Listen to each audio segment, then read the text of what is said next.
Hello, everyone, and welcome to SmashBoxxTV's podcast 272. Terry Miller, the Disc Golf Guy, coming to you from Austin, Texas. And it's Thursday night. Man, it's just crazy. So much stuff going on, Johnny. Cats How we and doing? dogs, all that good stuff. Thursday Wow. night. We don't usually come out on Thursday nights. No, we usually are not. And as some people saw, and hopefully they're up to speed by now, unless maybe some people just sat at their computers for the last 48 hours. I doubt it. But Tuesday night, I was en route to returning from the Drava Forester event from Croatia. I was with my boys, Gary to the O, along with Johnny Rumble. And with the timing of getting back into Chicago and then getting back up to Milwaukee, it just didn't work out to actually get back for the podcast. And decided to push things into tonight, which is great because that actually kind of doubles into the idea of me arriving to Texas. And here we are for the next gen finale that's taking place. Players meeting and clinic went down today. And tomorrow, a quest for some next gen champions will get underway. So pretty good stuff. Were you able to make it to the players meeting? I saw some social media hubbub about your plane being diverted due to running low on fuel. Something that's never personally happened to me, but I saw on social media it's happened to a bunch of people. It's not an unusual occurrence, but that obviously pushed you back some time. Yeah, and what's a little bit frustrating about the whole situation is the fact that I intentionally shifted my travel schedule around in order to get here a little earlier today to be, to watch the clinic that was going to happen. I think we had a couple pros here, Kevin Jones, Sarah Hokum come to mind, and, greeted and everyone was taken care of over at Disc Nation. So my entire intention of getting here earlier today was to be here for all of that, to take that in along with the players meeting. And then due to a diversion, instead of going into Houston and then Houston straight to Austin, we made this pit stop, is really the best thing to call it, over in New Orleans, and then jumped back into the friendly skies, and then eventually got over there. And then, of course, my next plane was delayed, so getting into Austin was a little late. I think I was getting into my rental car probably as they were saying, all right, that's enough. That's the entire players meeting. So it sounds like I missed a little bit of the weather and the rain that rolled through here today as well. And that's part of the reason that there was such a hang up in Houston going on today too. So let's hope that stuff continues to push out. In fact, I kind of want to look at the weather right now to confirm just that. So we know it's looming, and I feel like last time I looked, I think it's going to get nicer as the weekend rolls on. But it does look, Johnny, it does look like maybe some rain tomorrow for you guys. Maybe very early in the morning, and then it goes away. So you won't have too much to worry about. Yeah, and I just like being in Croatia, I'll say I feel like I packed for a couple of different weather conditions. When you're talking about the rain that's going to be here, highs and lows in 50s, low 60s. And then by the time we leave, I think we were looking at somewhere in the mid to high 70s, or at least low 70s, as it's going to warm up throughout the weekend. So I hope that ends up being true, and hopefully we're treated to a pretty good show. It's going to be crazy. About 90 players here, and they're paying out cash. They're not giving away a car this year, just paying out absurd amounts of cash. And I think it's going to be pretty exciting. So we'll talk about that in a little while. But first, I want to know, because I was out of the country, which I'll recap here too, but I want to know, what did I miss out on? Not just last week's podcast, because I didn't listen, but what did I miss out on going on around here? Some team news? Is that kind of what's leading the headlines these days?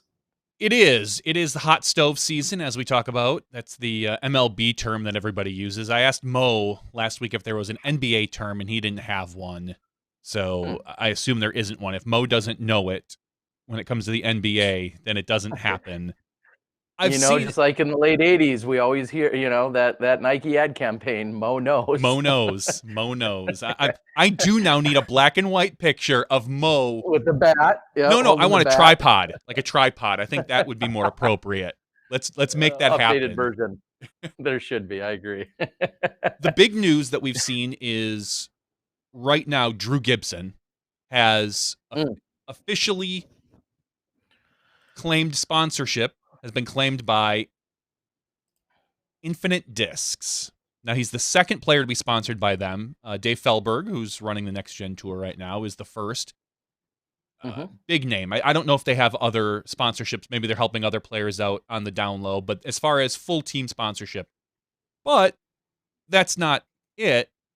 He's really one of the first players now that's going to be going out and getting multi-manufacturing sponsors. He's already announced a legacy disc. I believe he mentioned, even though I don't know if it's official, he mentioned MVP. He mentioned Innova. I'm not sure if I've heard another one. He said he had another announcement, I think, coming on Monday. So that might be another team. But he's been making the rounds on some of the podcasts that I have not had a chance to honestly listen to. So I'm not completely up to date on what his plans are. I'm hoping to get to listen to one of the other podcasts tomorrow to be fully up to date on Drew's plans. But he's the talk of the town right now. Wow, it wins one pro tour event, and all of a sudden he's now. We've seen his success this year. Not only that pro tour event, but what I think has been the most apparent from when I've seen him play is that it feels like he's gotten a lot more comfortable in his putting stroke. And I'm not going to claim that he has exactly duplicated the large success that Nate Sexton has, but if you weren't paying close attention and you just saw someone from a distance putting, you'd almost have a hard time determining if it was Drew or Nate. And clearly Nate's had success with it. And it feels like if there's been a crutch to crux, is that the better word? Crux. Depends what you're talking about. C-R-U-X? You need to finish the sentence. Well, his downfall, his Achilles heel. If there's been a real problem in his game or a shortcoming in his game, I would say it's been a consistency with his putting. But this year, I feel like that's changed up a little bit. And maybe it's a newfound confidence. Maybe it's his something to do with his stroke or his stance. I don't know what it is. But clearly, he has improved on that, and he's found greater success with it. So he has, and it is. I'll be curious to see what exactly happens with a lot of these other manufacturers. Are they going to be single disc? I won't say tour series, but signature series. Is he going to get something like an Outlaw from Legacy and maybe keep his? I think Leopard 3 maybe that he had with Innova. And then Infinite, probably one of their molds. I'm not extremely familiar with a lot of their stuff, with the names of them, but I think that I'll be really curious to see what he ends up with and what type of bag he ends up with, because we've seen Nico for a long time have a mixed bag, and that might be due to lack of sponsorship, whether by choice or just the way Nico rolls.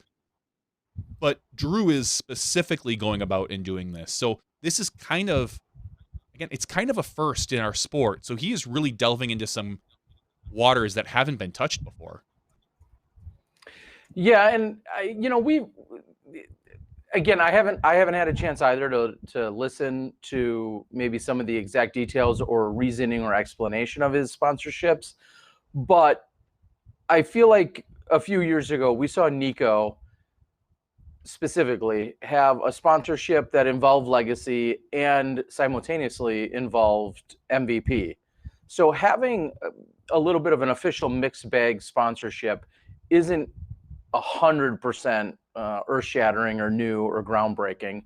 Now, it sounds as if Drew's methodology of going about it and maybe developing it to a greater extent is what I think we're going to see. And what I'm really interested to see as a result of that is, how much will these relationships, to what degree will they be bonded? Meaning he's been with Innova for a number of years now. Clearly, they're not going to give him, I can't imagine, they're going to give him everything he was getting when he was exclusively with Innova. And now he's going to have a new relationship with a new company and so on and so forth. Will all of those pieces be greater than what he had? You would think they would be, otherwise he wouldn't be doing it. But it's kind of like when you claim your best friend, and then it's like, well, but I've got this other really good friend and this other really good friend.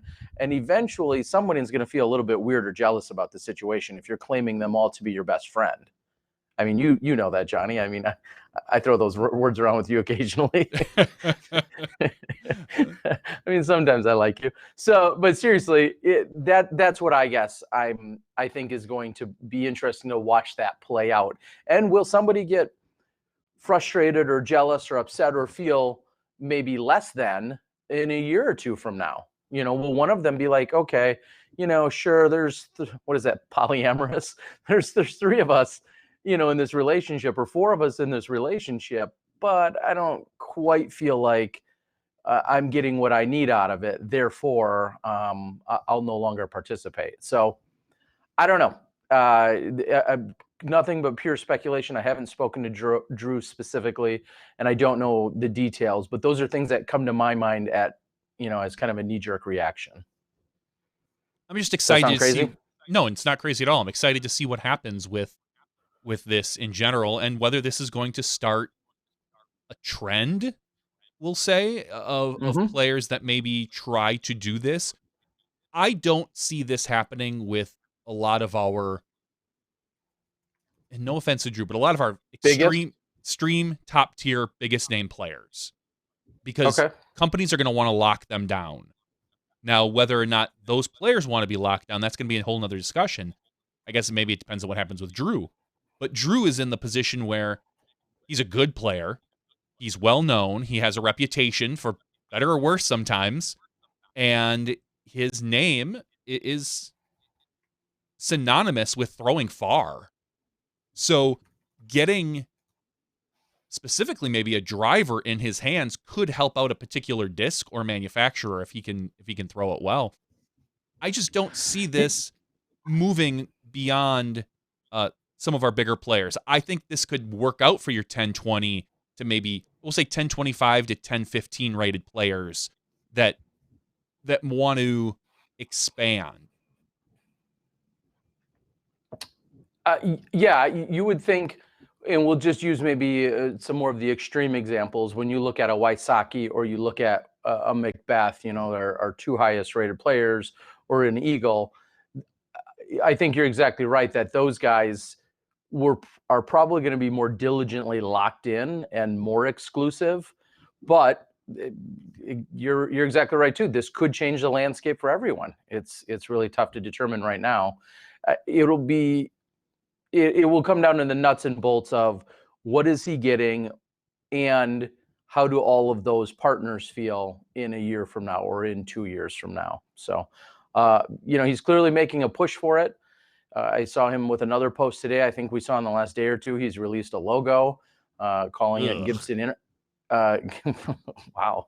Yeah, that's. I don't think the logo was called. Yeah, it was. I think it was. said I'm Gibson sorry. Industries is what it said.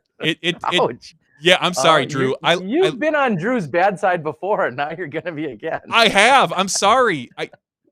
That logo it's not bad, but it's not good either. He can do better than that. It's like, okay. I don't. Hope his graphic designer's not listening too. Wow. I don't care if his graphic designer's listening. They can probably flip another burger. Or her. I don't want to be sexist. Could be her. Well, that's not what I want to see in a logo. Is something I want to see on a disc. I don't want to see that on a disc. Drew or Gibson Industries. That just, it doesn't scream like it's a great thing to put on a disc. If I want, he needs a better logo. Now, if that's just a filler, great. I don't mind. But it wasn't anything that I looked at and went, wow, that would look really cool on a disc. It was generic, is what I felt. And I think he can, and I know he can do better. And there's a lot of good artists in our community that he can reach out to make that better. I'm not pulling any punches. Sorry. No. I mean, maybe they could design your headstone while we're at it here. I should be safe if he's trying to hit me with a putter.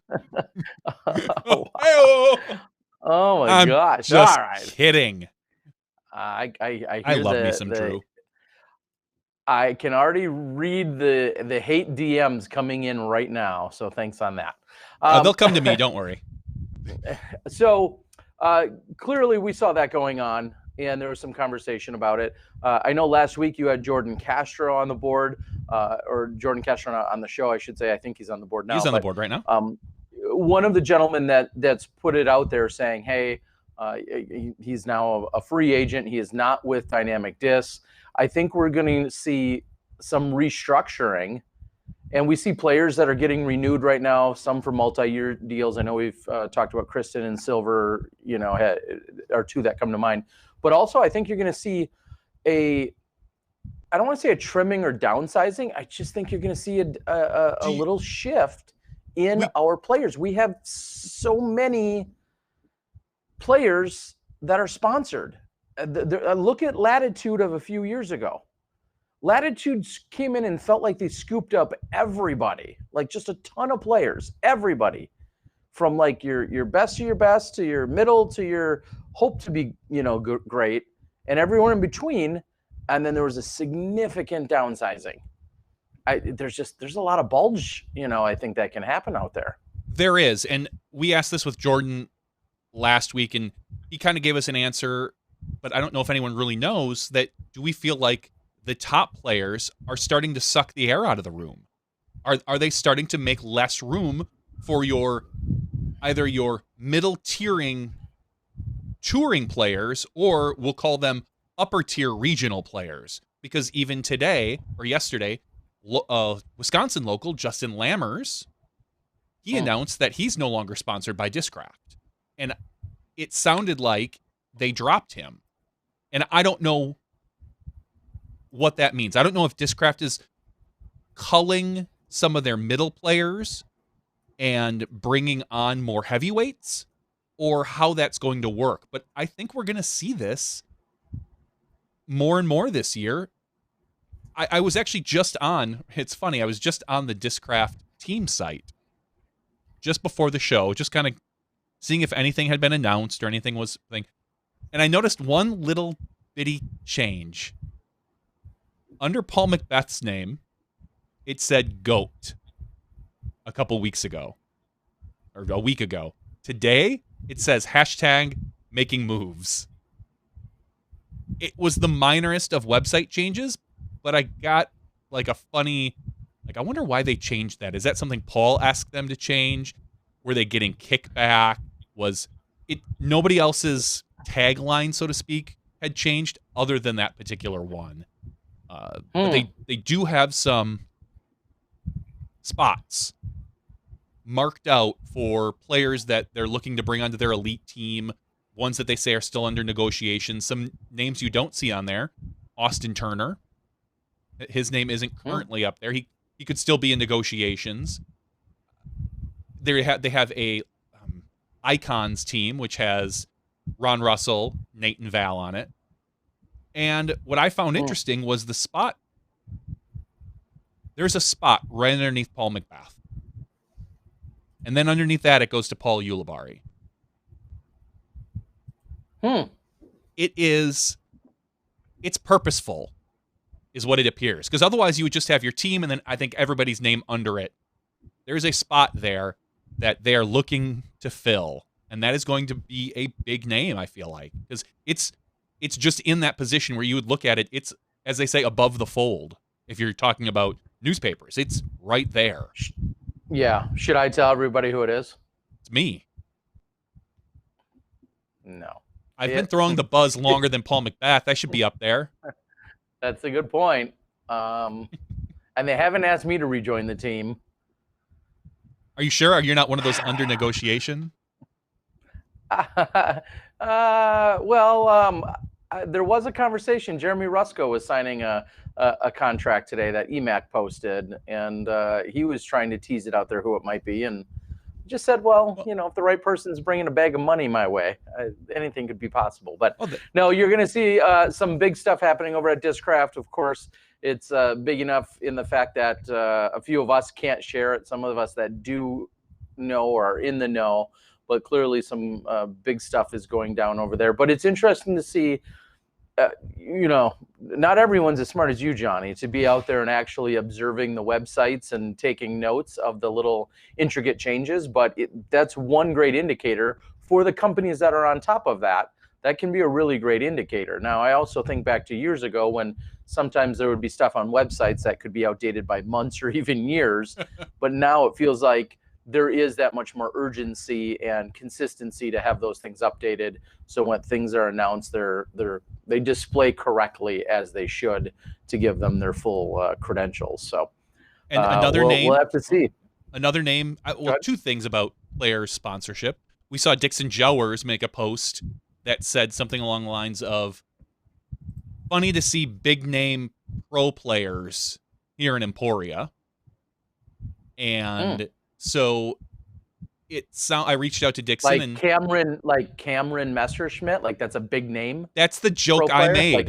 That's literally the joke I made. I said, Cameron Messerschmidt, that's 20 letters. That's the biggest name I can think of. That's how sad is it that we make the exact same joke, Miller? That is kind of sad. That means we've been hanging out too long.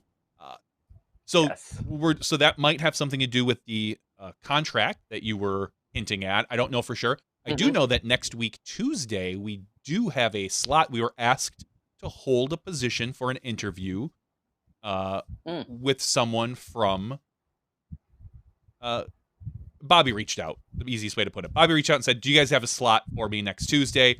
We're going to make, some announcement." And I said, "For you, Bobby, anything." So we will have something announced from the Dynamic Disc Group next week, Tuesday. The other big name I saw that said that they are no longer sponsored by Pro Discus was Henna Blomros. Yep. And it's unknown where she's going. I've seen speculation that it could be Innova. I've seen speculation that maybe that she is one of the Discraft slots. I've seen speculation that maybe it's Discmania. I don't have any good feeling about one over the other. There's a lot of hints that she might be doing Innova because of her good friends that are on the team. So that's one that I truly don't know and is up in the air. Okay, well, I'm not sure. I know some people are asking about Sarah Holcomb as to whether or not I believe she's got one more year. I thought it was a multi-year deal, and I wish she was around right now. I'd ask her myself, but I believe she has a multi-year deal, and I'm just going to go out and say if you are a betting person like myself, I would bet that we'll see Sarah back with MVP for next year. I think she's in a safe spot. So I think so too. With that sponsorship, Sarah is, and then I'm fairly certain it was a 2-year deal with Sarah. So I think she has one more year in her. And then I'll also, I think it was, whether it was yesterday or today, was discussed. Johnny McRae locked in for Latitude 64, saying this will be his 6th year with Latitude 64, which is continues just to date how old I am, because I remember being at the Throwdown the Mountain in what must have been now January at the time. It used to be in January. It's now been usually pushed back to March. But I remember interviewing and talking to him right as he was beginning his year, the It's About Time tour and all of that stuff.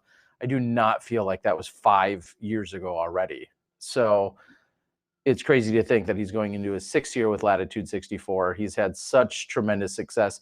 It's also crazy to think that he is just so damn good at the age that he is, and he continues to play mainly MPO throughout the entire year. And I'm sure he's going to dip into some age protected divisions from time to time, but the fact that he is going to be out there hanging with all those young guns, and what is he, I think 49 right now, because I think he's eligible for GM next year is what I read. Is it next year? So okay. I believe so, but whatever the case is, it's crazy. He doesn't look a day over 46. Well, and he weird. And the way he throws, both distance and accurate, it's ridiculous. So Ace Run is telling us, yes, that Sarah Holcomb did only sign for 1 year. So maybe that was true, but I still have a pretty good idea that she's going to be locked in for next year. I bet we see her with MVP next year. Yeah. She's going to have to get her van rewrapped otherwise. I mean, just think of all the problems. One other quick note, and I know we didn't touch on it too much, but one other quick note then is, what are we going to see for the branding from the newlywed in Paige Bierkis. She's the one-time world champ, of course, has signature discs, so on and so forth. I know she was excited to take the name Shu. I don't know if she didn't like necessarily pronouncing or correcting people's pronunciation of her name, but I do remember her saying in passing at one point that she was very excited to take the name Shu. The question is, will she stick with Bjerkis from her disc golf career, like we see from Valerie Jenkins, or will she fully adopt Shu and then just continue to brand herself that way? I mean, Do you there's know a the burning answer? question. I mean, you were at the wedding. Surprisingly, I know, and surprisingly, I have to say I don't for sure know the answer as to what she's going to do. So I'm kind of actually throwing it out there. We didn't have that follow-up conversation. I love So this idea sure. from Ace Run. She should just be called PBS. Because she's wholesome, like PBS. Yes. That's great. But I think, honestly, if it were up to me, and it's not, I would probably just really go over to Shu. I think I would go Paige Shu. And the reason, I mean, Val had multiple world titles. So her name had, I feel like, more cachet as Valerie Jenkins. Paige has one currently. It might be easier right now just to get everybody in the habit before she racks up more world championships. Okay. No, I mean, there's something to be said about that. So you're saying that she doesn't, her. Okay, I follow. But then again, her mom and her brother, or I'm sorry, her mom and her dad play, and they're, that name is synonymous within disc golf as well. So keeping that name, I like that too. But yeah, when they get back from their, I think Cayman Islands, I think is where they were going on their honeymoon. When they get back, then maybe they'll get back into disc golf mode and answer those real tough questions for us. All right, so I think that's a lot of the random la-di-da-di stuff, and I want to not so quickly recap and touch on the absolute insane event that I was just at, along with Johnny Rumble and Gary to the O, both out of the Milwaukee area. And it's funny because you and I haven't even really caught up on it much, but I cannot tell you guys enough how insanely fun and exhausting and fun the Drava Forester event in Croatia is. One way to summarize it would be to say it is like a dozen side games with disc golf that's maybe kind of sort of there or present, or it's a bunch of fun with disc golf as a side game, maybe is another way to word it. There's 3 rounds of disc golf, 1 round a day. They were playing a 20-hole layout, and some people don't even make it on time or at all to the actual sanctioned disc golf portion of it. Every single day that you're there, there's fun that's planned. There are meals that are provided. Almost everyone stays in the exact same host hotel. And then when the activities are taking place most nights, either the hangout for the night or the at least meeting place, start and finish point for the night, are at the basement of this hotel, which is a conference center and bar type setting. And it was nonstop fun, and I hate to use the word chaos, mayhem, from the moment we arrived all the way until the moment we left. So if you're looking for a relaxing time, you're not putting your feet up and just relaxing. You are doing something fun and crazy every single day. So real quickly, I'll say you get there on either Tuesday or Wednesday. On Wednesday night, there was, I don't even remember the days. They're all blending together. On one of the early nights, there was a team building where they purposely mix everybody up. So you're not necessarily there with your friends. You're in a bunch of different groups, and you go through all these skills and team building type activities. Some are disc golf related, some aren't. You do all of that as kind of a mixer and a get to know each other event. And then you have the next day was a practice day, and then you have your first round of golf. Then we have dinners together. There's a wine tasting on one of the nights. There was one of the nights was Halloween, so there was a costume party. Everybody dressed up, had a really good time, and then you go to a few different locations, including like a presentation that's put on by this like the city or the town, and you go to town square, and it's not just disc golfers, but it's the community that all comes together, and they have this great presentation along with a dance and drinks and all sorts of other stuff taking place in town square. And the next day is what's called All Saints Day. So the day after Halloween is All Saints, where most of the city or country shut down. So a lot of the stores are closed. And that's a day where people go to either the cemetery or in their own way remember and celebrate the life and remembrance of their loved ones. And so when we went to the cemetery that night, and literally thousands of candles are bought and then set up. And if somebody followed my Instagram or any of my stories, these were all set up. And then there were candles at, hundreds or thousands of graves, at the nighttime.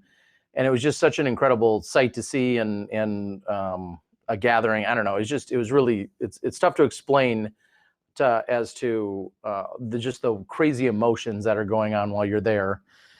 And then there's more golf, and there's team golf. Yeah, there's a picture that Johnny is showing. This is a picture that I may have taken.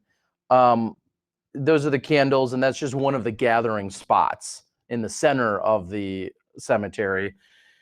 And so every day there's a round of golf that the bus leaves. There's a shuttle that takes you the 1.5, 2 miles, that takes you from the tournament headquarters, the hotel, and they get shuttled in a nice chartered bus over to the course. That's at 9:15. At 10:15 is when you start the round. You play one round, it's shotgun start, and then there's a provided lunch, which was great, catered in every single day. And then if you wanted to participate, we did team golf. And that's where you get 4 players and you go out and play 8 holes. And then there's some rules to it saying everybody has to drive at least 2 of the holes. And then you have to involve all your team members. And either you had a mixed team with women or you had an all guys team. And then you had various rules that you had to play by. But it was 8 more holes of golf. And that was totally free to play. And it was optional. And a lot of people had fun with that. It was myself and Gary and Rumble. And then Maya, who was one of the hosts, was our female on our team. So we played in the mixed division.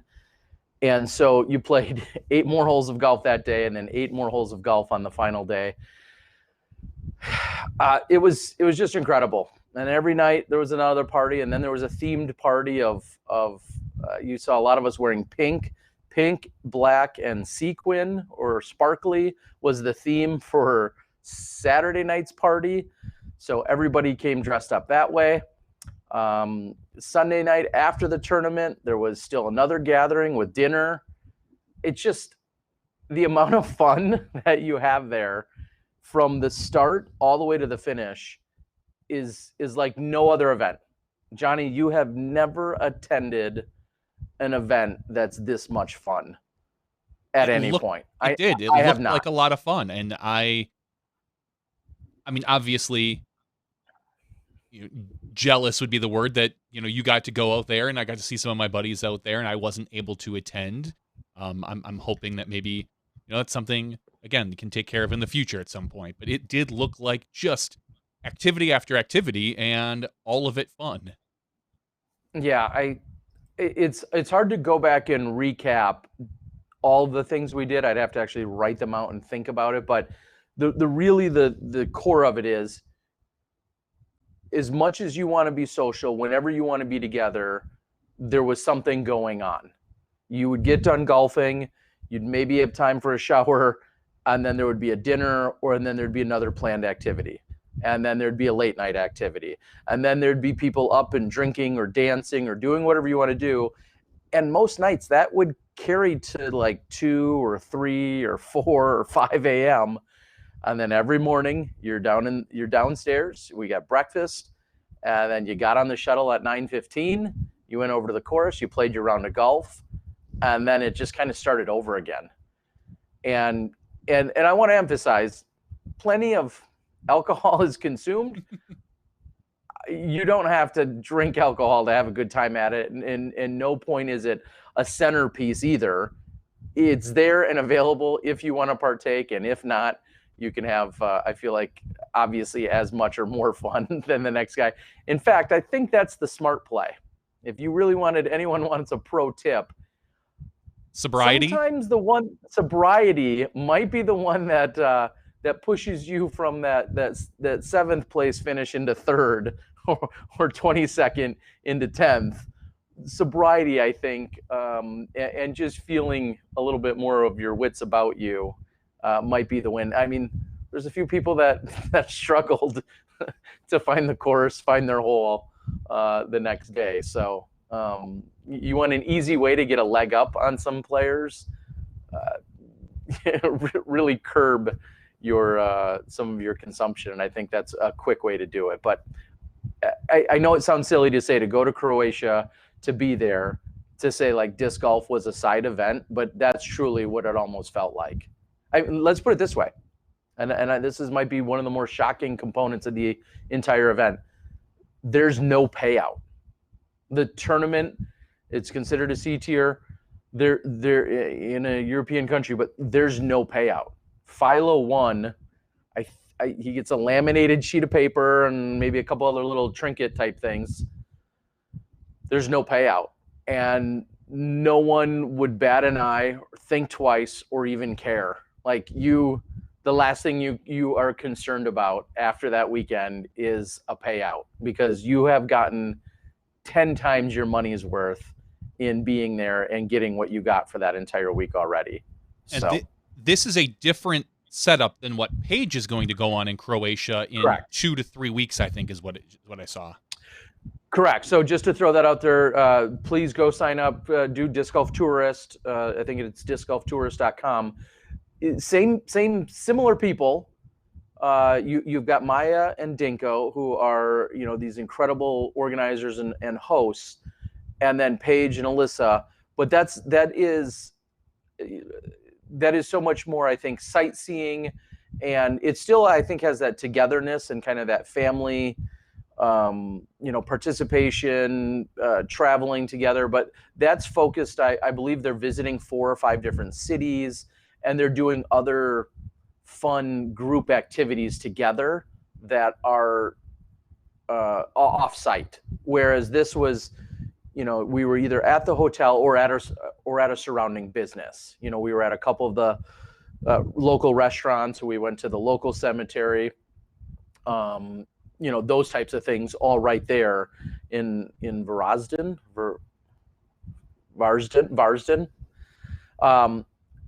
Whereas with Disc Golf Tourist, you're truly taking in so much more. So makes sense. Different things, but I would never even hesitate to go sign up and be part of the Disc Golf Tourist. And now I'll tell you too, there were a few people that we met that were there for this event, for the Drava Forester, that were also at the Disc Golf Tourist event last year. So I think that just speaks volumes of Maya and Dinko as to what they're doing and what they're offering to the disc golf community, that they have 2 slightly different packages and offerings here, and there's people that are going to both. So I think that says a lot right there as well. So Philo, I mean, you have to say ace. Turned up. Yeah, you have to say that clearly. Ultimately, it was one of the big takeaways for the tournament in terms of the bigger scope and public eye. Final few holes, you've played 3 rounds of 20 over those 3 days. Again, the team golf was optional, but 3 rounds of 20. And then the top 5 players in MPO and FPO play a 6-hole finals that's really like all right in one spot, a couple of temporary baskets. And so the entire gallery really doesn't even hardly have to move. They literally just kind of play around a general area playing the various baskets. and from different teeing areas. And so Philo on the third hole, I believe it was, of the finals, hits the 130 meter, 132 meter, 129 meter, 426-foot ace. And if you couldn't tell by the the excitement by the gallery as just to how electric that was, it was pretty incredible for sure. Unfortunately, not on SportsCenter though, Johnny. I think we got to yell at Mo and some others that we know, since we didn't see it on SportsCenter though. I don't think something happened Mo in the NFL really that can day? do anything about it anymore. I don't think he can either, but so that was huge. And then on the FPO, so Philo went on. He kind of cruised into a victory. He had a great opening round, almost an insane second round, and then his third round, Sunday, weekend wore on. He mentioned being tired once or twice. I don't want to say he phoned it in, but he just pushed through the third round and then cruised on in to the title. Martin from Germany took second, and then our good Johnny Rumble from the U.S., who's 55 years old, playing in the Open division because that's what they offered, took third place. So congratulations to him. And then on the FPO side, Katka, who I've seen in a number of places around the country, around the world, I should say, takes down FPO quite handedly. So pretty cool. That sounds pretty cool. Yeah, so many people, and I'll extend the gratitude that I accepted on behalf of both of us. A lot of people very thankful of the live coverage we provide, of the podcast that we provide. People continuing to say things like, hey, you're one of the outlets that they have to see what's going on around the States, and along with our top players, because again, you and I, Johnny, just 100% take that for granted, the accessibility and the regularity that we see all of our top players, knowing that a lot of these people may never even see or talk to or get a real life person glimpse of Paige Pierce or Paul McBeth or someone like that. So a lot of gratitude thrown our way. So thank you, of course, to everyone that mentioned it and follows along. It's our pleasure, but it's awesome to hear people talk about how they consume golf, whether it's post-produced or live or in a podcast format. It was pretty awesome. As always, we're happy to be able to facilitate that. They had volunteers, they had paid staff, or I should say they had paid staff. They had a volunteer, another gentleman from Croatia, Vanja. He was crucial in helping out for the event. And then everything, like I said, taken on by Maya and Dinko otherwise. And then one of the coolest components of the weekend is that anytime there was a social gathering in the basement, which was often, we actually had Philo tending bar. Maybe he's got a Croatian license. Maybe I shouldn't repeat that, but he was tending bar the entire weekend. So there's something a little bit surreal, I think, for some of these players that don't have necessarily access to a lot of our top competitors. And then you go in and you want to, whether it's a Coke or a beer or one of his specialty mixed drinks that's made just for the event, like Philo Brathwaite, one of the best players in the world, is literally serving up drinks. And he's doing it for 4 to 6 to 8 hours a night. He's not just hanging out for, an hour. He's there. Probably make some good tips that way. You probably make some good tips that way. There was a sizable tip cup, and somebody said something to him about it. He's like, nope, I just take it all, and we roll it right back into the fun and getting more drinks. And this year they featured karaoke, so it was it's just, there's something really surreal about one of our best players in the world who's just literally serving up for all these players all week long. It's a lot of fun, and it's his 4th year there. So if that says something about how incredible the event is, he, again, 4th year, I'm guessing his 3rd or 4th title, I think his third, and he doesn't even get a payout. So if you're like, well, is this a fun event? I mean, we have one of the best players in the world playing it, winning it, and keeps coming back, even though he's not getting a cash payout. So you'll see a video. Yeah, go ahead. No, I mean, if you're not done, I was going to move on to some other events, but if you're not done, please. I'll just real quickly wrap it up and say, so I filmed the final round. That's what they ultimately suggested. I got the entire final 20 holes on Sunday.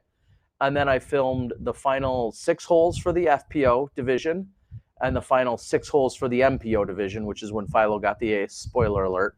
So I have ultimately those 32 holes of golf to edit, all of 5-somes, but I'll have all of those that I'm going to put together. And then I'm hoping to put together kind of a vlog style recap of the week, which I'm almost dreading how to even think about attacking that. We had chair racing.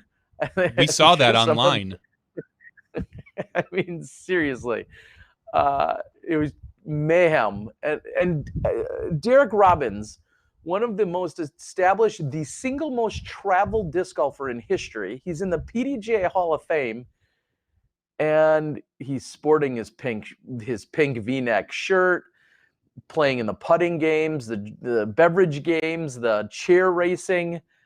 I just don't know how I just can't even explain it. It's just so much fun. And then you see like one of the most dignified people in our entire sport, and he's right there closing down the activities at night, having a good time with everybody. Yeah. So this is something they plan on doing next year as well. It's an annual tradition. Yeah, now. This is the 8th year. This Drava Forester is in its 8th year. There's one gentleman, I forget his name, I apologize, who has been there for Harry. He's been there for all 8 years. He's the only one that's made every one. And then a lot of them, and it's like so many other great events. Once you're there, like you never want to miss it again the rest of your life. Like you're like, okay, I will be here. I'll be here all the time. So yeah, side notes for Budapest and other fun stuff we did. Maybe that's after show tonight, but the event in Vrozden was insane. All right, go ahead. Talk about other events that aren't nearly as fun. Not nearly as much fun. We had 2 A tiers this weekend. The first one I'm going to talk about is the 6th annual Buffalo Run presented by Native Disc Golf out in McAlester, Oklahoma. Tournament director was TJ Goodwin. Taking this one home was Mr. Oklahoma, Coda Hatfield. 130th win. 130th win. He won $1,200. He won by 6 strokes over, I don't want to call him Mr. Second Place, but Emerson Keith. Emerson Keith taking home 2nd place, shooting a 22 under. 3rd place was Brandon Cawthorn. Austin Hannum in 4th place, and 5th place, Bo Tillman. Congratulations to the top 5 in Open. There was no FPO field, which I didn't know until just now. So I'll quickly mention Pro Masters 50 plus. Eric Rainey, another victory for him, winning $500. Shoots 19 under par. Congratulations to those guys. We're going to move south and east just a little bit to Florida, Jacksonville particularly, not where I will be in a couple weeks. I'm going to be in Panama City Beach. Winning the open field for $1,207, John E. McRae, the ageless wonder, shooting 21 under, beating Lance Brown by 5 strokes. The biggest name in disc golf, number 3, Cameron Messerschmidt, shooting a 13 under par. 4th place tied was Double G and Jamie Kelp. Congratulations to the top 5 there. And once again, it seems like the FPO's taken a break for the offseason because there was no FPO in this particular event either. But I will mention Pro Masters 40 plus because we matter, because now I'm a master. Mike Brown, congratulations on your win. You won by 7 strokes, taking home $645. Congratulations to all of the winners. Yeah, and a quick shout out. I know over at New World, when there was a little bit of confusion about when or where they were the Pro Tour was going. The Pro Tour originally not originally. as far as I was under the impression, all year long, the Pro Tour was planned for we'll say the October 16th, 17th, 18th, whatever, 18th, 19th, 20th weekend. And then briefly, we saw an announcement back with Steve Dodge that it was getting pushed into November, this first week of November. And then ultimately, when the Pro Tour had changed leadership and hands, it got moved back to the date that it was originally discussed being on. And when all of that kind of unfolded, New World had stepped up and then wanted to put on an event. They hosted this A-tier. It sounds like they put a lot of things together in a very short amount of time. So I want to give them a shout out for hosting the event, for moving forward as they had talked about. Obviously, we saw some great representation there. Johnny McRae taking things down. We know him and Double G and Nick Masters and all those guys work hand in hand with New World. And I know Robbie over at New World is doing a lot of things and wants to continue to grow. And he felt like we saw the Pro Tour Championship move into this great spot in Charlotte and be there this year and next year. But New World is trying to say, hey, we still want to continue to grow and thrive and do big things for disc golf here as well. So I wanted to say a big shout out to them for pushing forward, and I think we're going to continue to see hopefully some good things from them. I agree, because the facility is really, really nice. Yeah. But as you mentioned, both of those events, not seeing the FPO division, it feels like Bjorkis doing, of course, wedding and honeymoon things and moving into the off season. Pierce, fully in off season. Katrina, Sarah Hokum, who's down here in Texas but is in her off season. We're not seeing those at least those big names attending these events, and then without your top 4, 6, 8 or so women, next thing you know, all those fields, I'll say, dwindle in size almost immediately. So, Johnny, did you get a chance to see anything from the PLO that took place over the weekend, the Phoenix Ladies Open? I did not, but I can probably pull up the results. Let's pull it up. That's Phoenix Ladies Open, the 14th annual Phoenix Ladies Open out of Mesa, Arizona.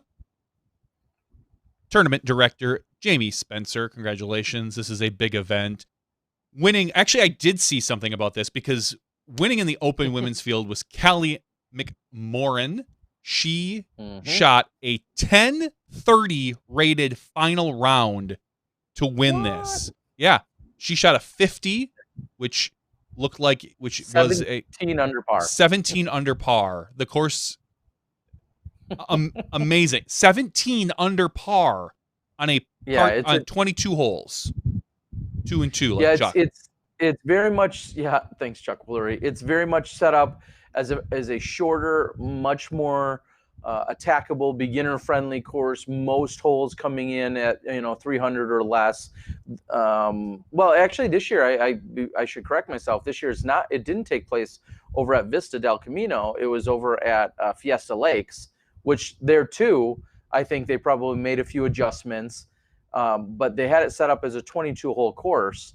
And so to see her, and it came in at 5,800 feet. So to see her go out and just shred it, I don't really care how many holes it is when you're talking about 17 under par, or what the length is. Clearly, you're going out and you're getting birdies. You're making putts. Is this Fiesta? It's called, they call it Freedom Disc Golf Course. Is that the Fiesta? I'm almost positive. Now I'm going to feel silly if I was wrong, but I think that's the official term of the course name. Okay. I wasn't 100% sure. But obviously, Callie shooting that 10:30 rated round to jump up ahead of Jennifer Allen by 4 strokes. Including Scoggins, an 11-hole birdie streak. Sorry, I'm interrupting you, but no, that's fine. An 11-hole birdie streak that she had at one point during the round. That's a lot. That's pretty good. In a row. Okay, go on. Sorry. That's fine.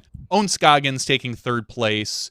4th place, Zoe Andike. Congratulations. And 5th place, Erica Weir. That was the Open Women. The Pro Masters Women 40+. A name I don't get to say very often, and it does make me a little sad. But she got an ace on the weekend. It was on video, I believe. Juliana Korver. Congratulations, Juliana, shooting 14 under par.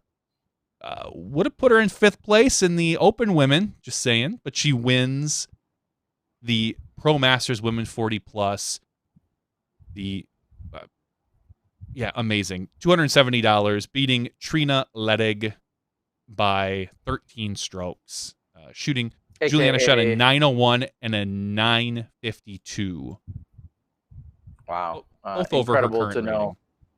Yeah, incredible to know that she's got so many skills, as we don't see her playing in competitive disc golf events all too often anymore. But to have her come out and put it together, I mean, we see her doing a lot of freestyling and winning freestyle titles and becoming a champion in that sport and in that discipline. But to see her go out and play golf and then card the ace, as you mentioned as well.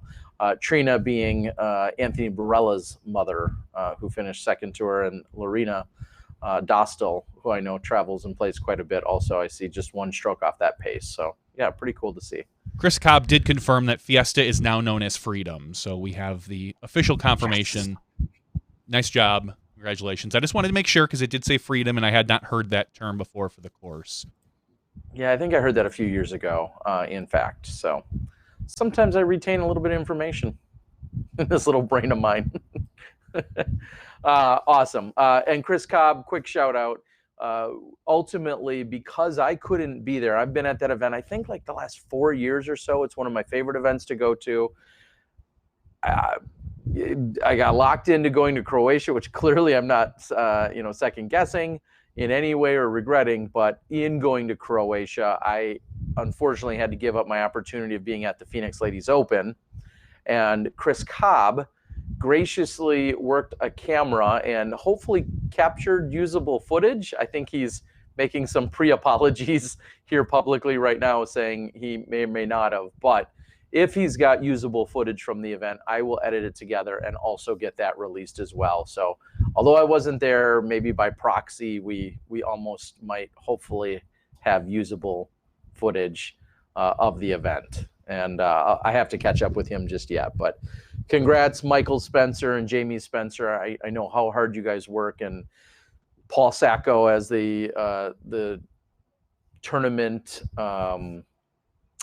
title sponsor puts in so much energy and effort and money and just the massive undertaking that the Phoenix Ladies Open is. And I've been so blessed and spoiled to go to some of the best women's events in the world, being Phoenix Ladies Open, being the Daisy Chains, being the Rocky Mountain Women's Championships.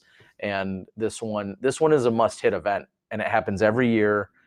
It's in late October, early November. Put it on your calendar. Hopefully it's just not on the same calendar weekend as Drava Forester next year, so that I can be at both. So nice work, everyone over there. That basically sums up. What more do you want? Yeah, that basically sums up our event reviews for the week. The only other news that I guess not only, unless you have some, the other news that we saw this week and last week was a couple media announcements. We saw that the Disc Golf Pro Tour put out their RFP for post-production coverage. So if you are a company that is looking to do post-production work for the Disc Golf Pro Tour, you can find that RFP out there. It kind of lays everything out.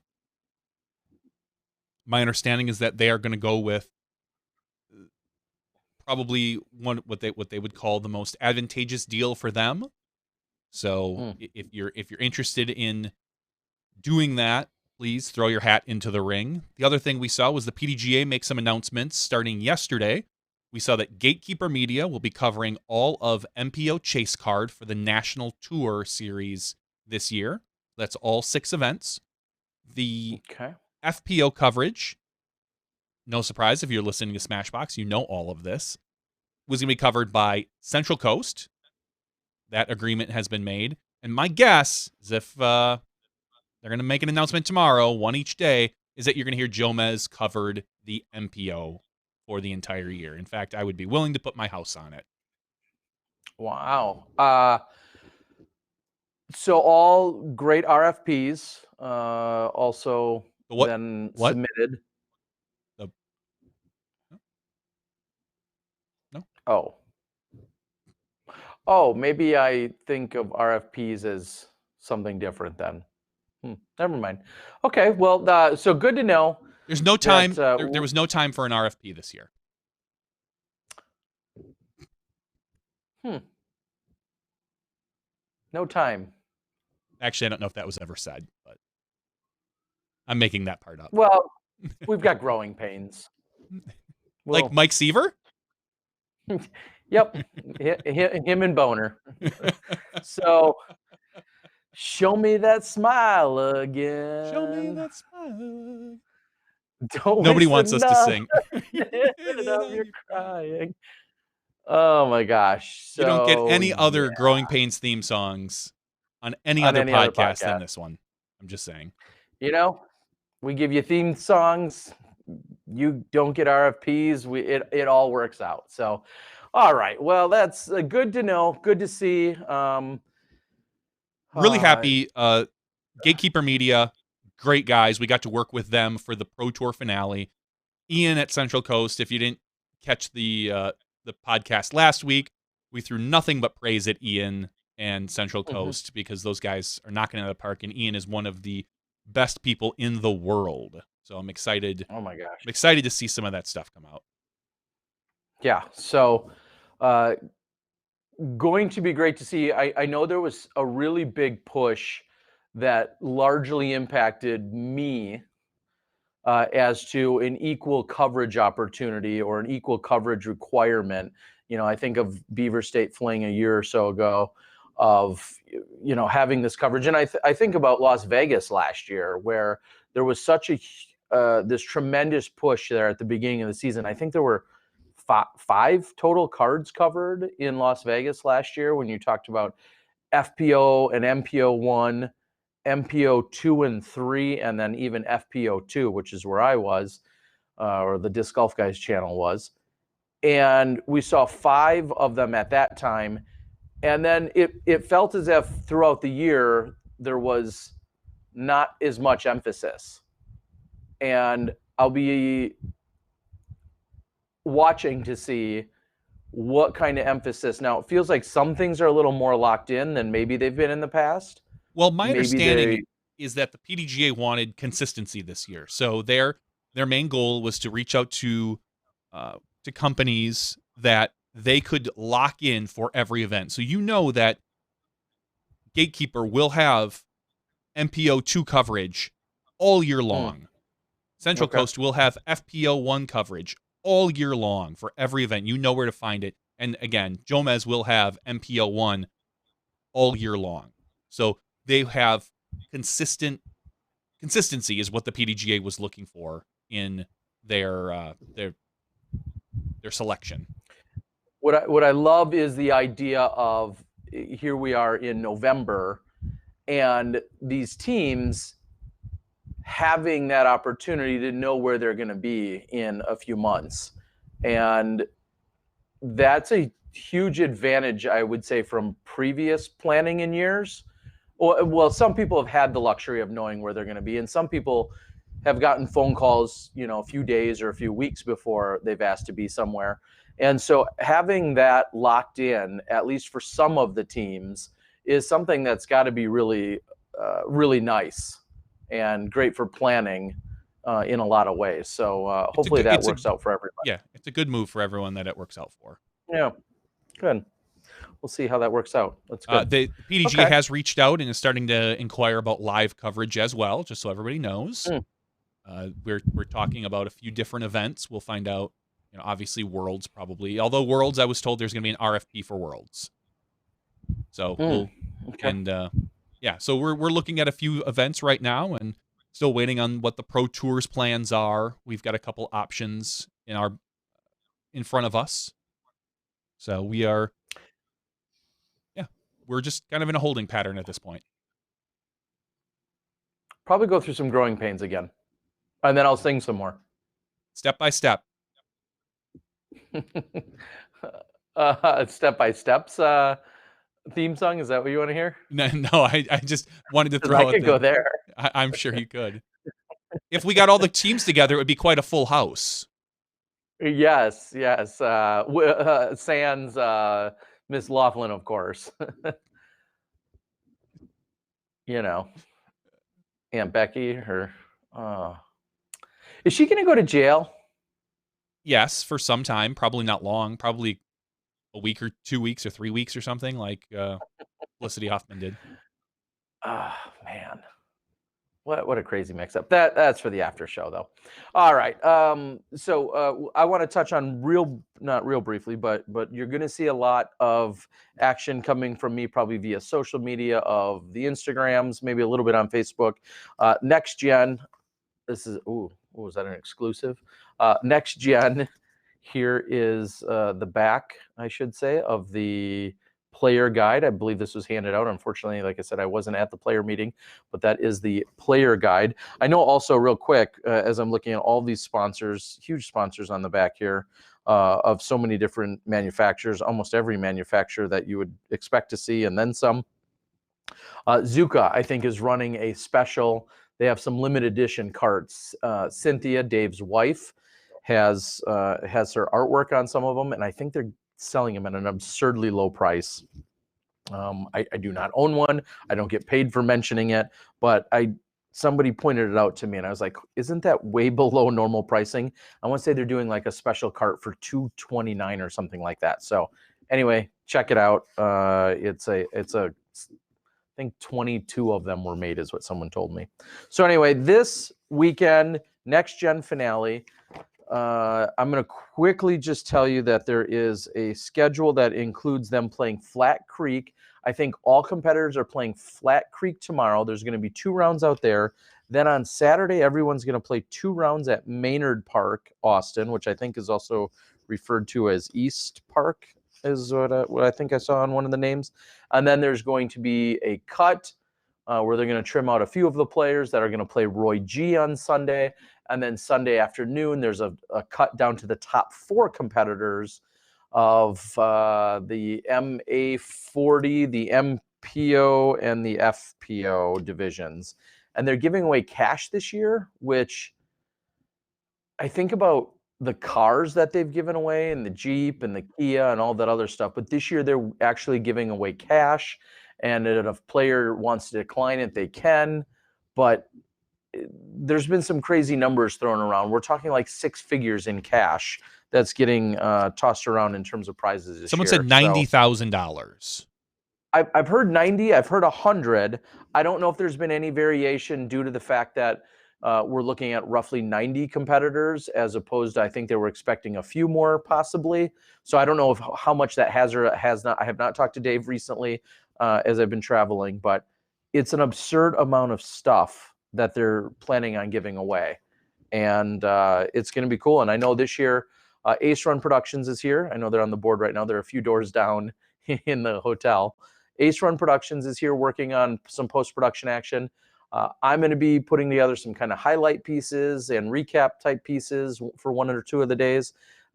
Saturday night, I'm going to do what I've done the last few years, which is basically host like a podcast, but then bring in some of our top players that have been performing well and talk to them. So look for that on my channel on Saturday night.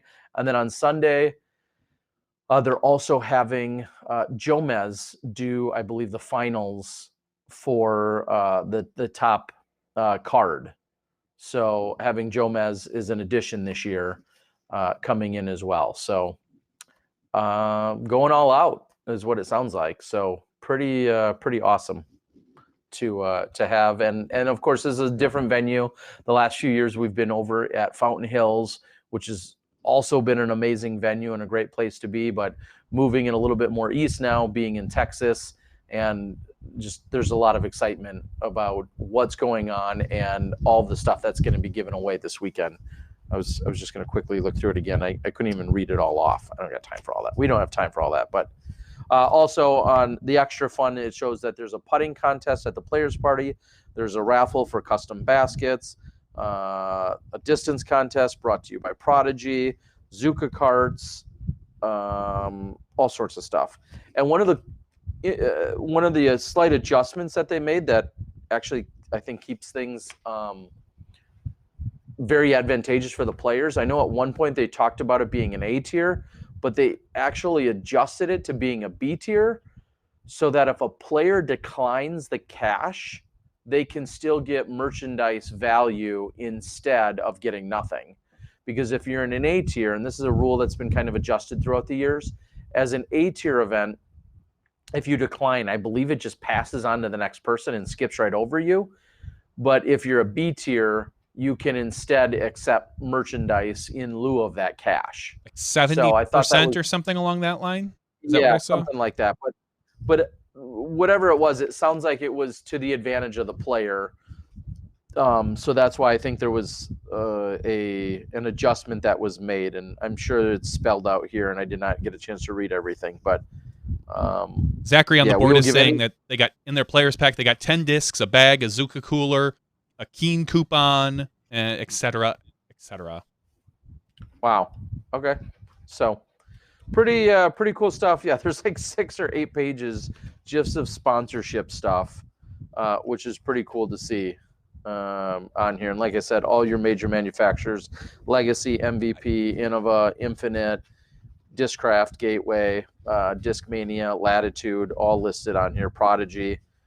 As I'm looking at this, I'll put it up again. A lot of sponsors. Yeah, lots of sponsors for sure. So, and then real quickly, we have to then mention, at least in the the open division, so to speak, Kyle Klein, 10, 13 rated, 10, 11 rated. What do you think his chances? What do you think of his chances there, Johnny? I think they're pretty good. Kyle, who finished, now I got to go look it up. He's finished quite well throughout the years. I know I interviewed and talked to him last year. He's done very well at a number of events this year. Super stud from Michigan, and is 16, 17, 18, somewhere in that neighborhood. I want to say 16, maybe 17. That's awesome. Incredible. Yeah, he won an open. Incredible. He won the Tower Open this year, a C tier in open. He took third at another A tier, the River City Open. Took second at Michigan State Championships. Took 43rd at the Pro Tour event in open and 52nd at the USDGC. And has won 4 out of his 6 advanced events he's played this year. Yeah, so he declined cash at the Pro Tour event over there at the Toboggan. His 43rd place. He's declined all actually cash. Exactly.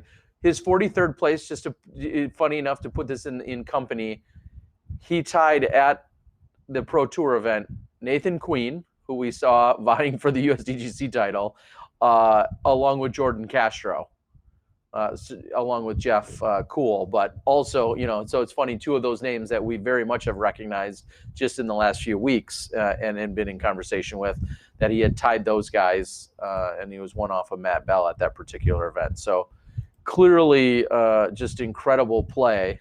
And he missed cash at the USDGC by 2 strokes. Missed cashing by 2 strokes. So yeah, I mean, it's hard for not to pump him up or sound too crazy or excited, but when you're rated 10-11, he had a 7-point increase in his last ratings update to get to 10-11, and he's got the field cleared by about 20 strokes. 19 strokes. We've got Casey Cox at 992. No, not simmer down. Not 19 strokes. 19 rating points. I'm sorry, not 19. Yeah, I'm sorry. 19 rating points. Levi Hancock's at 991. Yep. Matthew Hill 986, and Jared Masso at 984. So anything can happen. Jared, Austin guy, probably knows the course pretty well. That advantageous for him being that well rated and at a home course advantage. It's anyone's game out there. It'll be exciting to see what happens this weekend.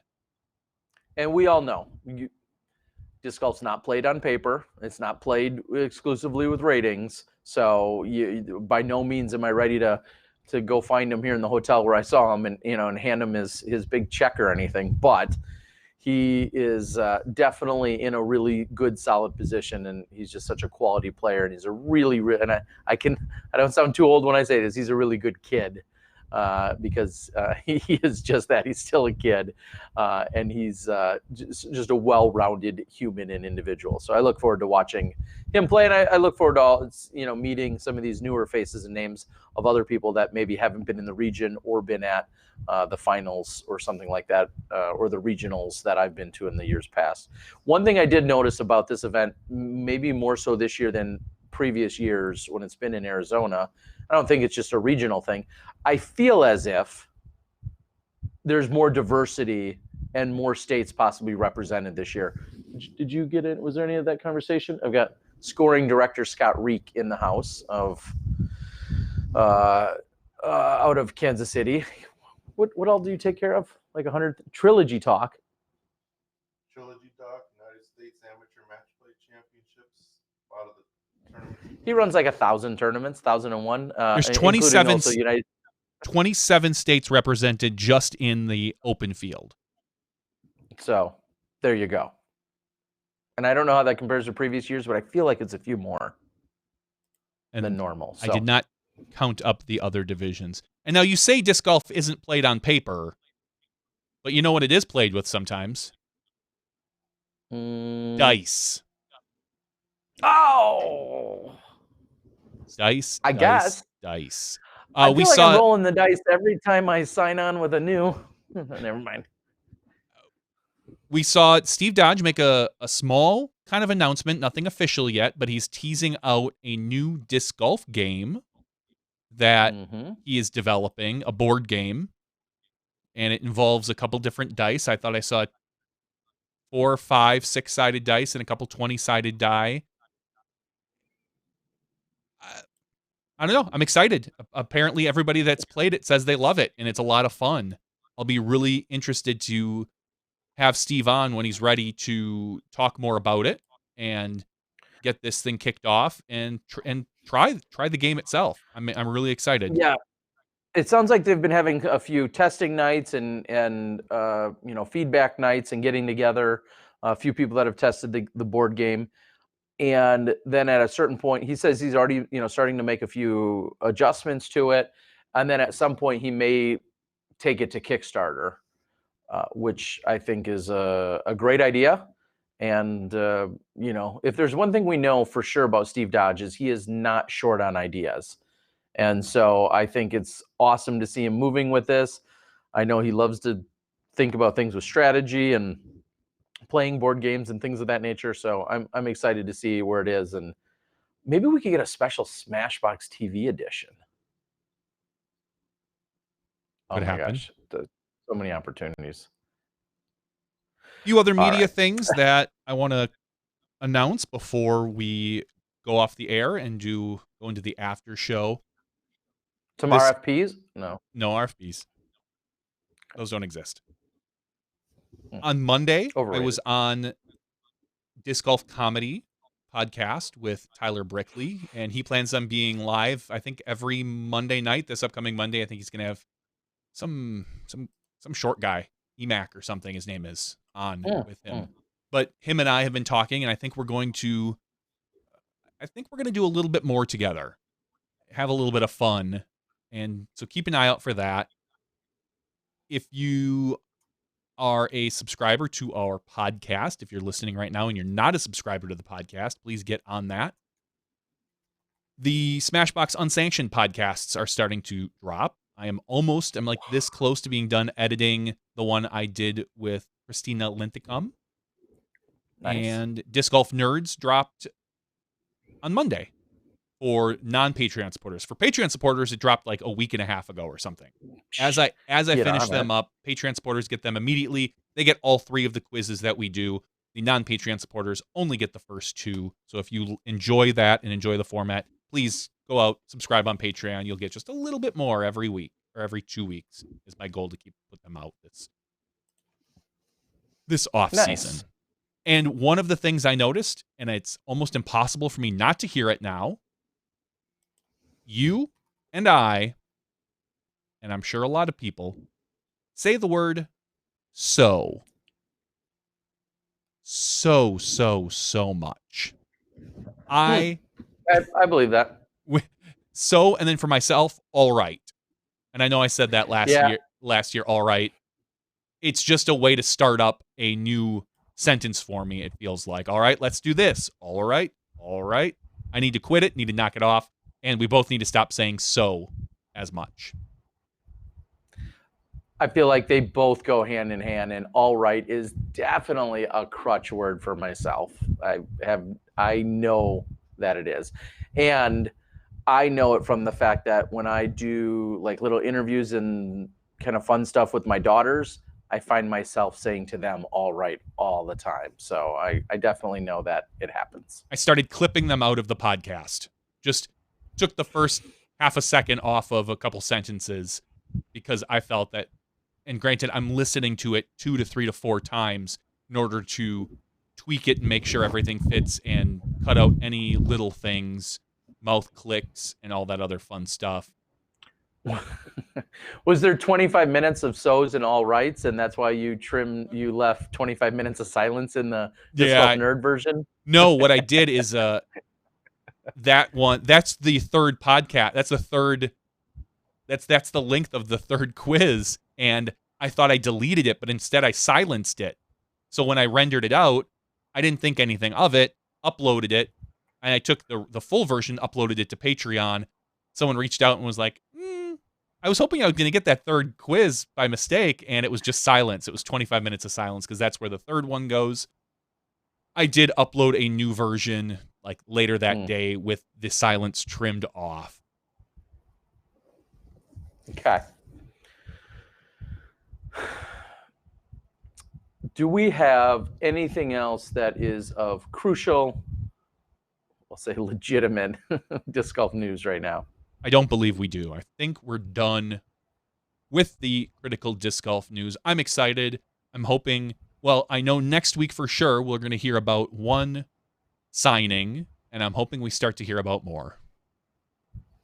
Oh, I think there's a few that are in the mix for sure.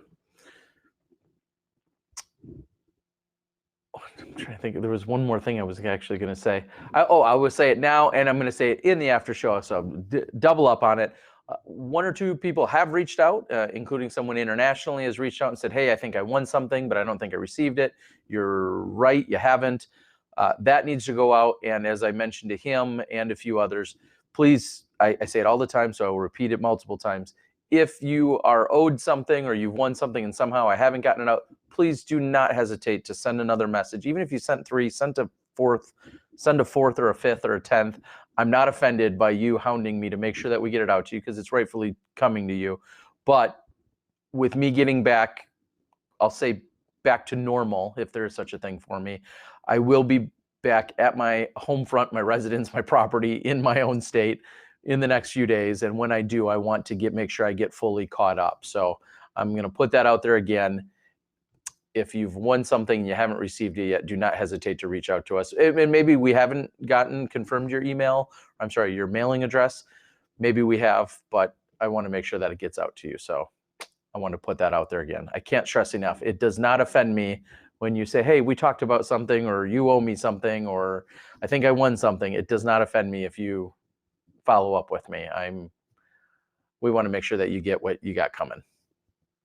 And we did, by that account also, Johnny, I'll say, there's going to be about a half dozen or maybe a dozen new Smashbox shirts running around Europe and beyond. I brought a few of the ones I had made up a long time ago. I brought them along to Drava, and some people snatched them up. So I think we're going to see some fresh new Smashbox shirts running around, which is pretty awesome to see. So again, thank you to everyone. All right, guys, let's close things out for the regular show. I want to thank our special guest, Johnny V, for bringing us all this sweet action. But we're going to close it out. We'll have a quick after show tonight. At least it'll be quick on my end. I got next gen action to get ready for. So for Johnny V and myself, Terry Miller, the Disc Golf Guy, Thanks for joining us as we talked a little bit about the next gen finale that's coming up this weekend, as well as the amazing Drava Forester recap that for an event you just absolutely have to get to at all cost come next year. We'll see you in the after show when you step inside the Smashbox. Thank you to our $2 and above patrons. Your name is listed below in the credits. If you are interested in being listed as a producer in the SmashBoxxTV credits and supporting this and other fine podcasts, please visit patreon.com/SmashBoxxTV.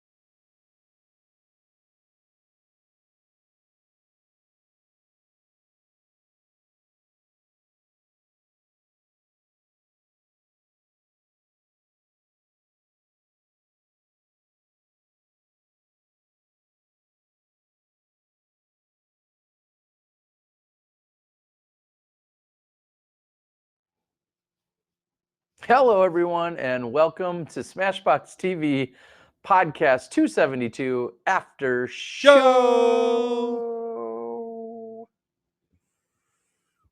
I got to do something fun today. Not there.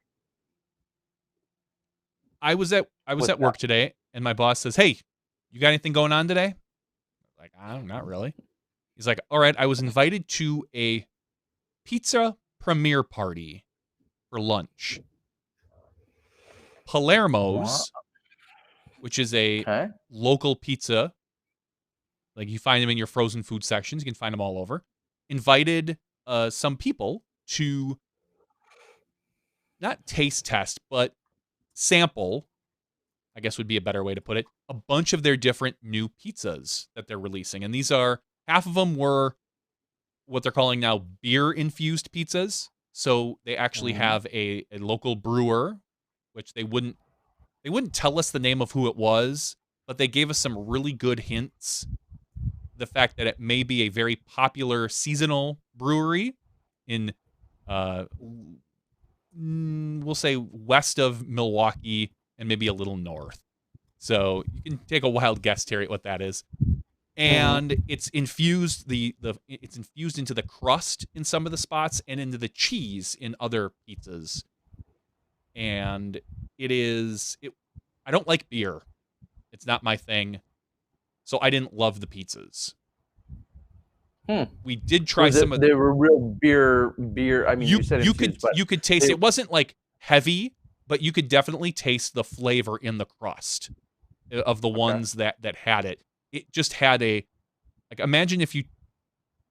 kind of imagine it like you were eating a regular pizza, but you had an empty beer cup to your nose and you were smelling it as you ate it. Like it was about that strong. And then they also had some of their, I forget what they called it, their home traditional. Anyway, it was much better, I thought. Some different pizzas that they were pushing out there, because they were talking about how there's not a lot of innovation in the pizza game right now. Not since stuffed crust pizza has there been any innovation in pizza. You know, and it's funny you say that. I would say, innovation's maybe not the exact word I would use, but I feel like the innovation in the pizza world right now is the super fast bake, fast food restaurant pizzas. The walk-in Blaze. Yeah, the walk-in. Yeah, I mean, dare I say, like the Subway setup, but for pizzas, and then with the super thin crust and the Blaze, the pizza or pie. Pie 5 is another one. Blaze and Mod. Those are the three that all come to mind for me right away. Now that I put them all together in a sentence, those I feel like are one of the hottest things out there when it comes to pizza right now. Which, like I said, innovation's maybe not the right word, but those places, I don't know. I've fallen in love with them because I love being able to go and get whatever ingredients you want put on them, and the fact that it just takes a few minutes and they're always of such great size. I don't know. I'm a big fan. Yeah, but those are all eat out type pizzas. We're talking, Correct. and Palermo's is more of a Yep. frozen pizza. We grew up in Appleton where we had Jack's. The Jack's factory was, a couple miles from where And I grew up. Orbs. And Orbs. And Orbs, if you wanted your cardboard. Sorry, Orbs, they're probably not going to sponsor me now. But Jack's Pizza. So I always grew up on Jack's, but the Palermo stuff was good. They had a couple samplings of deep dish, and it was really a promotion. They had the news out there. Fox 6 News was there. They had On Milwaukee, which is one of our local things. And I got to talk to the son of the owner of Palermo's, who apparently is very big on trying to expand the brand and add all these different new things to it. So it was actually his idea. And I started talking to him about this particular pizzas are going to start out regional. They're going to see how they do, and then possibly out in Boston. Because I asked him, I said, we're Midwesterners, so beer is in our blood, but what's going on with other parts of the country? And he said that they are looking at expanding it and then possibly putting different beers in different pizzas depending on your locality. And all I kept thinking is, let's get some Bevel in there. Yeah. And then I got two free pizzas as I walked out, and a pizza cutter, one of those nice ones where you roll with your hand. It's not the handle kind; it's got the whole grip. Oh, and yeah. And a pint glass, and a free lunch. Damn. It was, yeah. What am I doing in Croatia or Austin? I should be back. Don't know, Terry. Frozen pizzas with you. These were not frozen. These were freshly cooked. Well, I mean, but they're that's the model in which they fit under, right? The category frozen pizza baked at home. Yes. Okay. Yeah, I assumed you weren't eating actual frozen pizza. We were not. But it made me think that this Palermo's, and I sat and chatted with like I said, the gentleman, the son of the owner, and I started asking whether they were nationwide because I didn't know what Palermo's did. They got their screaming something or other style pizzas, but all I kept thinking was, this is a company that I think would fit into the demographic of sponsoring disc golf. A pizza, a frozen pizza thing. We look at all these other companies and businesses that maybe don't necessarily fit the mold of disc golf that we always think about. But something like frozen pizza that everybody practically eats, and it just depends on what style you want, because I think everybody probably has one or two frozen pizzas in their freezer for whatever emergency, whether you eat them regularly or not, or especially if you have kids. It seems like a good fit. So I actually got the card of one of their marketing people, and I might reach out to them and just get a general feeling on what they do, because they do a lot locally here with a lot of our sports teams. They give away a lot of samples, and at Brewer games, I think entire sections get Palermo's personal pizzas at times. That's really where the entire story was leading to, is the fact that this is a type of company that I think could be a good fit for a sponsor. Yeah, and whether they're a full-blown sponsor or just someone to start a conversation with, maybe I'd love to talk to them. Have you talked to them about the cold turkey that I'm running in a few weeks, and see if there's a way that we could do something for lunch? I know there's a little, there might be an extra little hassle or headache there, but if there's something that they could do to, get involved in, that might be an entry point for disc golf in some capacity as well. So very cool. I'll jump on the tail of that and say, two people I travel with in Gary and Johnny Rumble are two of the probably most courageous, adventurous palates and eaters in the world. They are not really afraid to eat anything. They were incredibly impressed and pleased and happy with everything that they had gotten offered in Croatia.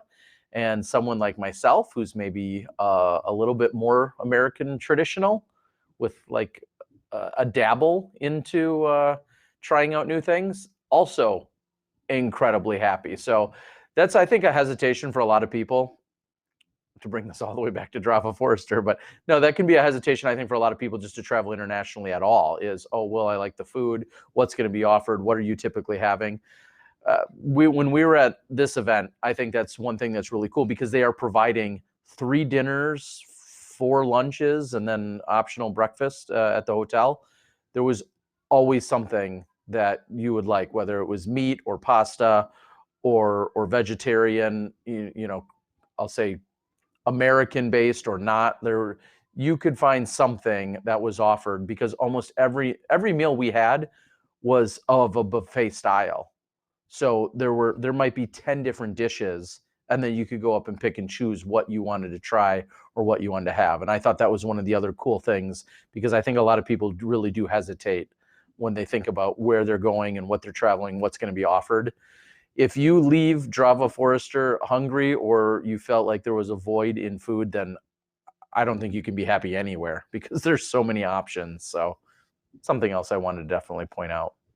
And plenty of options for beverages as well. I can only imagine. Yeah. So I'll use so there.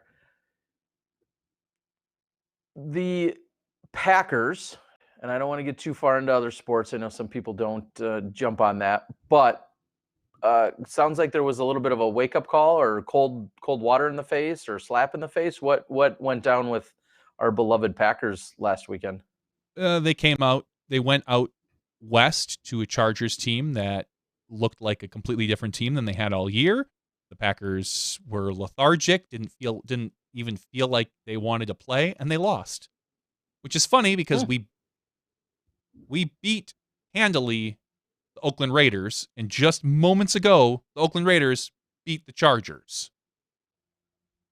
So, well, isn't there some transitive property or something like that gets applied? Something like that. Who knows? It's the NFL. Anything can happen. It takes injuries and all that other fun jazz. But yes, the Packers ended up losing. They did not look good until like the last 5 or 10 minutes of the game, and by then it was too late. So,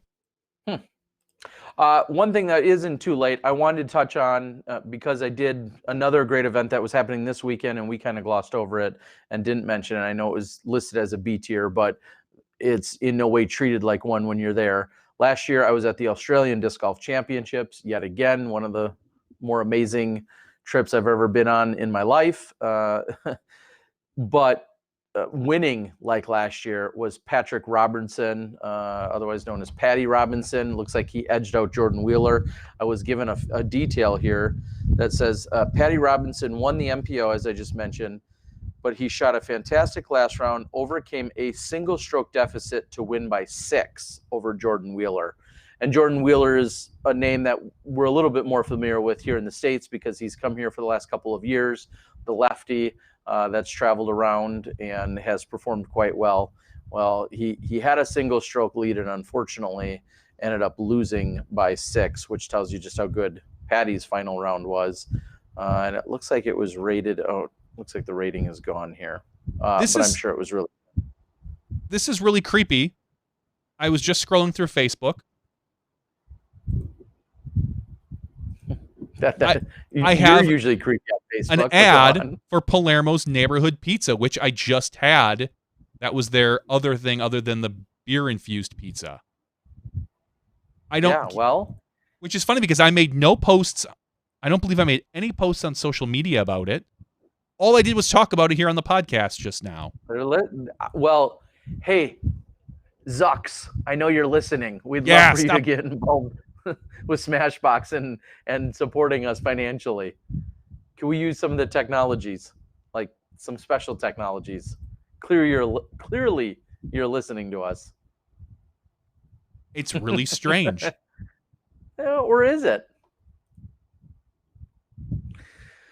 All right, so Patty Robinson, congrats again, taking down the Australian Disc Golf Championships, and then also an MPM current MA65 world champion Bruce McNaughton from the feature card last year shot the 4th best score of the weekend to take Pro Masters title. And I see that he won by 13, declined the cash, but Bruce McNaughton, who is rated 955, won the Pro Masters.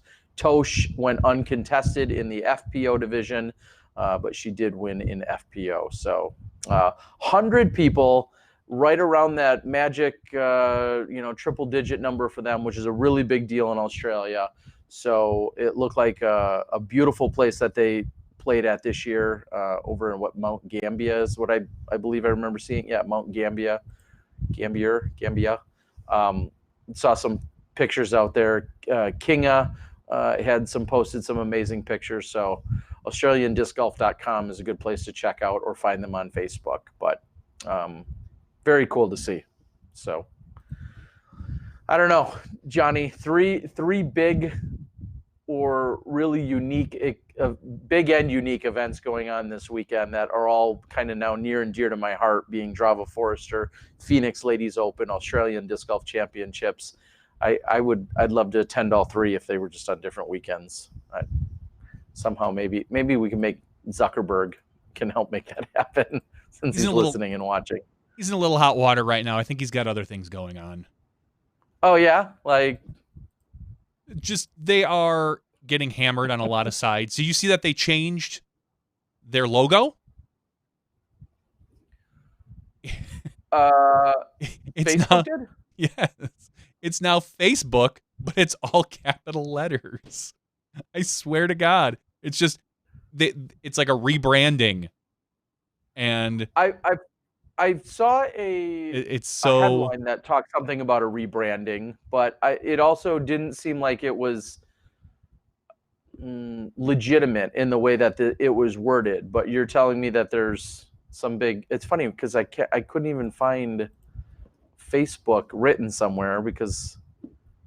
Well, I'm curious if they're going to change their little logo because their new branding is Facebook and it's literally just all capital letters and that's all it says, like a Facebook. But their logo has always been not always, but it's the lowercase f in blue surrounded by the white. I'm curious now where do you see this? Where's a good place to point someone to? Because I'm not seeing it as you're describing it, but it's their new all caps logo. Like they're yelling at us? Yes. So if I bring this up, boom, and then I just do this. Whoop. There it is. That's their logo. Oh, really?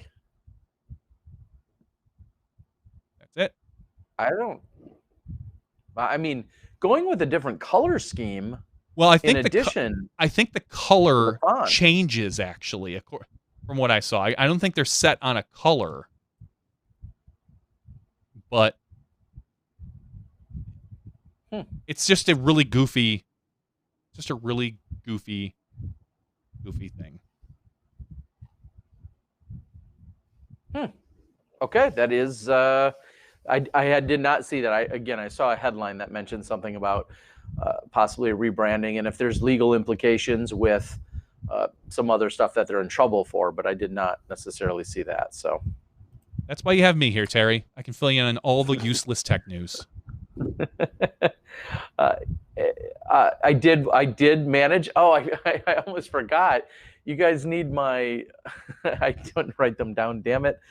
My plane reviews via Turkish Airlines. I will let everyone know I've been on a few different airlines to go international. EVA has been kind of the EVA and SAS are the two primary ones I've used for Finland and Norway and Thailand. This time with this event, Turkish Airlines were my peeps. Turkish Airlines came in as the, if I had to rank all three of them, I would unfortunately put them at the least desirable. They were fine, but I would say they were the least desirable of those three brands. I'm not getting paid by any of them, unfortunately, to state otherwise. But I finally, we can finally get to some movie reviews here. I've watched some movies. finally, only about a year or two old, I saw Free Bohemian Solo. Rhapsody. No, I did not watch Bohemian Rhapsody. You said I Free saw Solo? Free Solo. Yes. Have you watched it? No, I don't really have an interest. Spoiler alert. He lives. That's the best part though. And Seth Muncie of Disc Golf Strong, I think might have been the one that said this to me. You know this gentleman lives, and it still will get your heart racing. Like that which to me says something. It was a really interesting story. I think anyone overcoming obstacles, great physically, mentally, or a combination of the two, I think can make for a really good story. I don't know if there's actually any behind the scenes or deep, dark secrets or stories behind anything other than what's truly just presented. If it's really as in your face and honest as the documentary or movie made it seem, but if it is, it's just incredible. So, and I'm sure there's a lot of other people out there that can chime in. Some people have said that they've seen it. I feel late to the party, but it was a good watch. Why do you have no interest in it? It just doesn't really do much for me. From what I can tell, it's a guy who had some problems and now he climbs up mountains or something. Yeah. That's okay.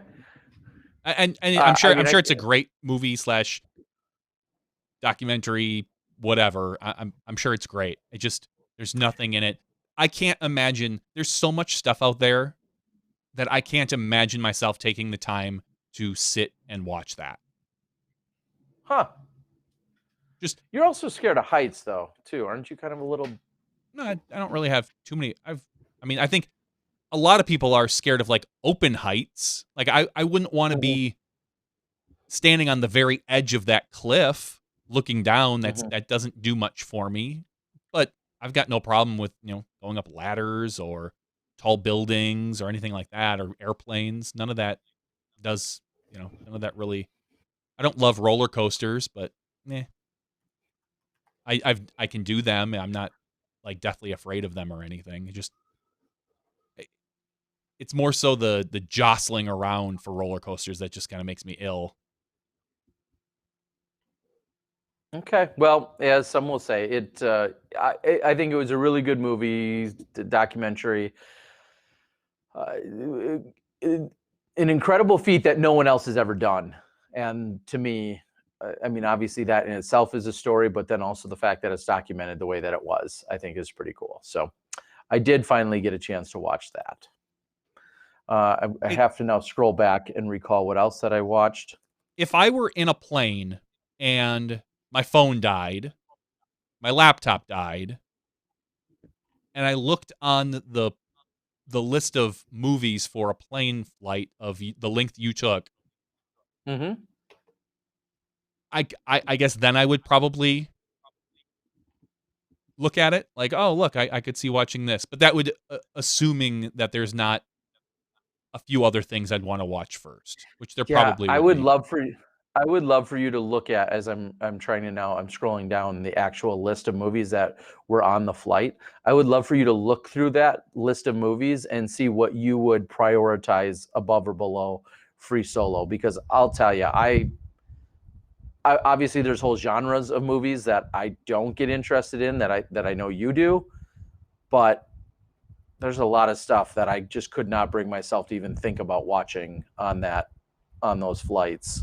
And so it would be funny for us to prioritize our top 10 movies out of the flight list that's on here right now. I don't know if I talked about it, but during one of my last flights, I did watch Long Shot with Seth Rogen and Charlize Theron. I watched that. It was all right. That wasn't this trip. Yeah, dare I say Seth Rogen, is the term typecast. I feel like plays pretty much the mildly humorous stoner in every movie ever. maybe at least every movie I've ever seen him in. So he does that. He's clearly smart, and I think he can be really funny. He was all right in that. And I'm scrolling down. Anyway, I watched that on the last, whatever my last flight was. And the thing about Not necessarily flights is this that trip.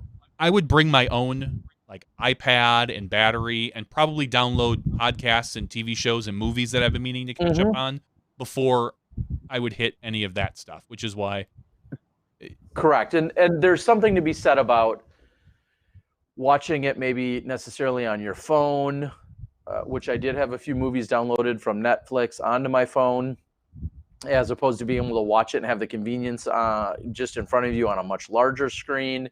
And then are you set up for it? Do you have an iPad? Do you have it on a computer? Are you trying to use your computer to do actual computer things as opposed to an iPad that you might be using exclusively that has better battery life? There's a lot of thought process that I realize goes into this. So exactly what you're saying. It's like I compartmentalized what I was using each device for. And at a certain point, the screen in front of me on the back of the chair was used to consume a movie or two.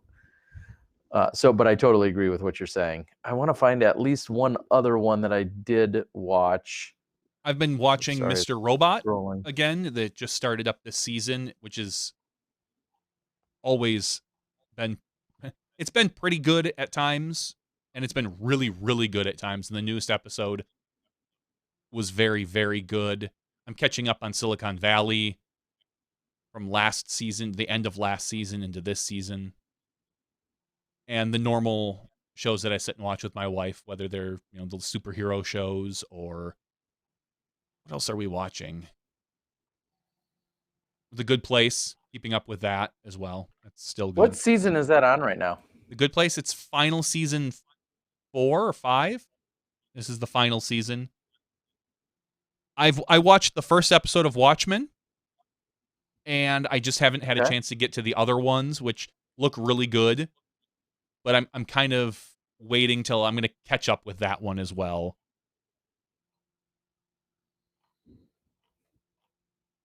Okay. I can't find anything else that I watched. I watched Money Monster. There's another one. Familiar with it? Julia Roberts and George Clooney. Jodie Foster was the director. You familiar? No? Yes, no? I heard of it, but... It's actually from like 2016. Yeah. A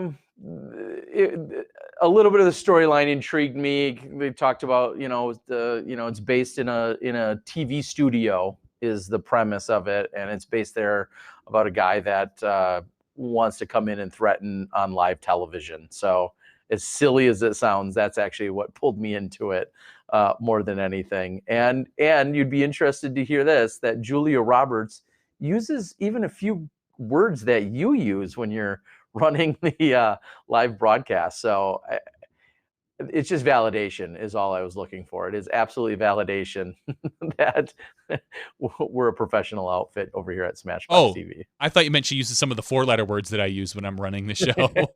I think a few of those might have been used as well. So, but yes, I did take that in. Ryan Hunt asked, Terry, did you see Anna and the Apocalypse listed as a choice? I don't believe that I did. And I'll just go ahead and say something with Apocalypse in it more than likely wouldn't jump off the screen at me as something that I would go after. I'm just guessing. I'm not much of a, we'll say, what would you say I'm not into, Johnny? Any sort of... Pretty much a rom-com guy? No, I'm just kidding. You are. I mean, I would be more inclined to watch a rom-com than I would be to watch a hardcore science fiction. I was going to say almost any sort of science fiction, fantasy, if it's not based in some sort of reality, you're not watching it. I think, with a slight exception, the only way I would bend that is if I got into a mildly, I don't don't know what the term is, but a Pixar film that also could carry a little bit of a adult undertone to it. But now, did you watch The Good Place? I have. I really enjoy it. That's about as much fantasy as I think you get. Yeah, there you go. That'd probably be a good way to put it. That is the most. I was gonna say there's the Seth Rogen movie where they run into the end of the world, the comedy. The Hot Tub Time Machine? No. It's literally I think called End of the World or something. I watched that. It was funny enough. That was, To me, that's the extent of anything fantasy related that you're going to watch. If it ties in something along those lines. Otherwise, I just, that I wouldn't count on you for anything else. There you go. I agree. And I would be more inclined to even watch something documentary based before I would watch anything science fiction based, for sure. I'd say that. No, not Pineapple Express, which is funny because I didn't care for that. I don't know if I'm just if it's the dare I say the culture or the I don't want to say undertones, but like the stoner humor doesn't do much for us. Well, I'm with you. I'll say this: there is something to be said about also anytime you hear people. I'm sure there's a phrase for it or a term for it, but when you hear people talk up a movie so much about how amazing and hilarious and unbelievable and how great it is, and then there's a certain expectation that's built around it. I feel like that was kind of there with Pineapple Express at one point, and then I remember watching it and thinking, like, I definitely do not find this nearly as funny as everybody else does. So, and maybe as Christy Moore says, maybe it's just partly that I'm old. I'm sure we could factor that in. Truth always wins. Says that his girlfriend and I are buying a touring vehicle tomorrow for 2020. You're going to be touring. Awesome. Disc golf touring? I'm assuming. That's awesome. I would assume so. You never know. You'd be on the bowling tour. They're hardcore pickleball, and when they're not pickleballing, they're spike balling. So they're on those tours. I can see that. All right, I will read a few things from the board. This Is the End is the movie you're talking about. Luke Turnbull wins that non-contest from Australia. This Is the End was the movie. My super chat. Terry hates marijuana. Ryan Hunt says, no, I would not say that's true, Ryan. There's just certainly a certain component of the humor, as Johnny said, that I either don't get or don't find nearly as funny as some others do. Truth Always Wins says, yeah, I'm going to drive a vehicle around for a female who drives this very far. Ooh. Daniel George Hamilton on the board says, possible topic. The fact that player contracts are private is a main factor in holding us back as a sport and keeping all of the power in the hands of the big business. Paul going public was a first step. Johnny, you've touched on this more than once. What are your thoughts on that? We even touched on this a little bit last week with some contract talk with Mo. And I don't think that's what's holding us back. I think that is the holding us back term is kind of a generic all use case.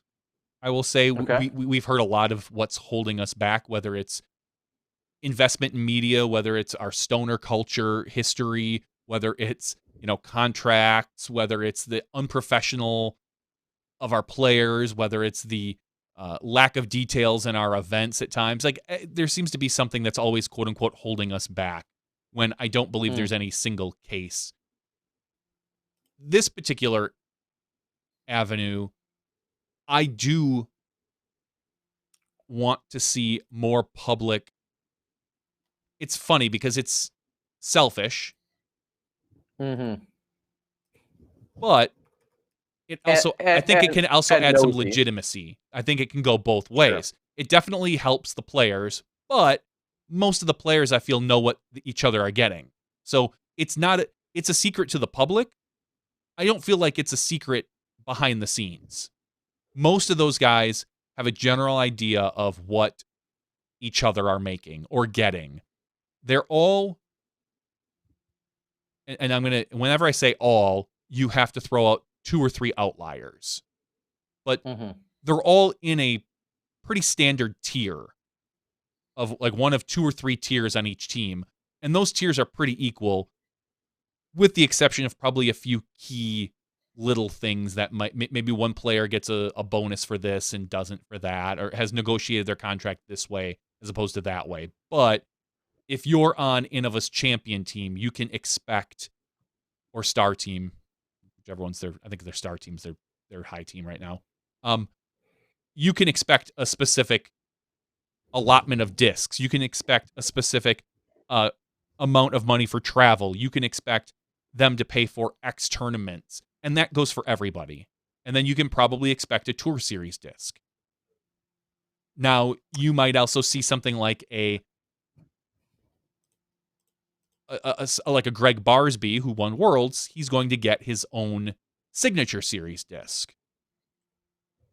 But I think most of these players know what each other are getting. It would just be nice for us to have a general idea for gauging value. And I do think that it would help future players that maybe don't know. Your kids that are coming up right now who are going to be signing on to a sponsor will maybe have a better idea of where they should stand, as opposed to it would balance the playing field between the players and the manufacturers a little bit more, I feel. But of course, that only helps the players. That does not necessarily help the manufacturers, who I'm sure if it were up to them would just keep everything silent and have nobody know what each other makes. But yeah, and then they would maybe more individualize exactly their contracts and their negotiations and the benefits that they're giving to any given player. I don't know how much of it gets individualized now. I mean, like you just said, we have a star team. We'll use Innova as an example. We have a star team. They have a champion team. And there's some general principles or general obligations that are then given with that. And then even there, do they, maybe have a slightly different agreement with one player on the star team versus the next player, because it's just more advantageous to have one clause in there for one and not for another. All of those details are not public knowledge. I don't feel like they should be. I can understand, and even our board has said just that. We've had somebody very much in favor of it and someone very much not in favor of it. And you and I have talked about this, and the fact that I think us knowing is something that's more or less nosy, and I don't feel like it's owed to us. It would be great to know it, but again, that's just out of sheer curiosity and a little bit of nosiness. I don't feel like I, in the media or outside of the media, really have any right to know what exactly Paul McBeth is getting, or Ricky, or Eagle, or Paige, or Katrina. I don't feel like I should know what it is. If I do know, fine, great, but I feel no obligation to know. I don't think we have an obligation or a necessity to know. I especially don't think we should know final numbers. If we all know Paul McBeth signed for $1 million for 4 years. That's common knowledge. But what we don't know is how much he makes per McBeth disc. How many McBeth discs were sold? Would it surprise anyone to hear that Nate Sexton, and I don't know this is true, but would it surprise you to hear Nate Sexton makes more money off his Tour Series disc than Jeremy Colling makes off his Tour Series disc? Not overall, but per disc, let's just say.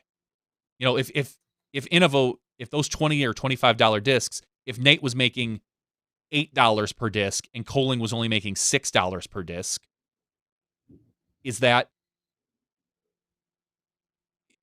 that matter? It matters probably to the players. And it would it gives them a better gauge. I think it's advantageous to the players, but I also feel like the players know. They talk. They all Sure, and have a general idea. I would love it to be public, just so it could help with the legitimacy of the look of our sport a little bit. I mean, there's no, and as Cool One says, he would love to know what we make, what you make, what I make. sure. And I would have no problem if the PDGA told everybody what they pay their media crews or what we request for it. I think the media crews general maybe have an idea, but it would be advantageous to know that, oh, you know, the PDGA is going to pay Terry $50,000, but when Central Coast comes in, they're only getting paid $30,000. Sure. And clearly those are sky-high numbers that no one's getting paid. But there is definitely, but again, is that the PDGA's advantage to say, well, we can get somebody cheaper, we're going to. We're gonna save the $1,000 or $2,000 or $5,000 if these guys don't know what each other get. You know, and the way the budget works, everyone says, well, you can always go and check the budget for the PDGA. You can kind of have a general idea, but none of that is broken out. And it can be, with any budget, it can be shuffled, it can be moved, whether it's a media expense, an advertising expense. There's no way to know what is happening officially. You can see a general overall number probably, but there's no way to break that stuff down. Yeah, and I'll say, I feel like there is a difference. I would agree with you in the fact that I wouldn't care if it was ever announced exactly how much was paid out to the various media entities.